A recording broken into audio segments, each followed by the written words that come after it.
Curhat Alyssa Soebandono usai melahirkan anak ketiga. Alyssa Soebandono dan Dude Harlino sedang menikmati momen bahagia menyambut kelahiran anak ketiganya pada Senin, tanggal 22 April tahun 2024. Alyssa Soebandono dan Dude Harlino begitu bahagia lantaran anak ketiganya ini berjenis kelamin perempuan, setelah sebelumnya mereka dikaruniai 2 anak laki-laki.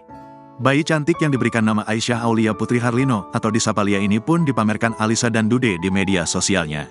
"Nama aku Aisyah Aulia Putri Harlino. Panggilan aku Lia. Aku terlahir dengan berat 3,67 kg dan panjang 48 cm, kata Alyssa Soebandono, dikutip dari unggahan akun Instagram @ica_soebandono, Selasa, tanggal 23 April tahun 2024.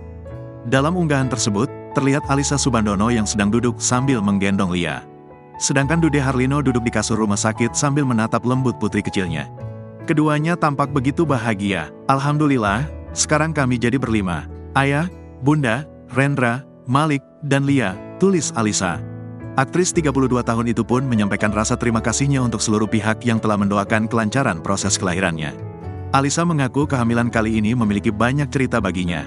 "Terima kasih untuk semua doa baik dan ucapan yang dipanjatkan kepada kami sekeluarga ya. Masya Allah, kehamilan kali ini banyak sekali cerita," tulis dia. Alyssa Soebandono pun mengaku mendapatkan tim medis yang profesional. Kelahiran anak ketiganya ini menjadi salah satu pengalaman yang indah.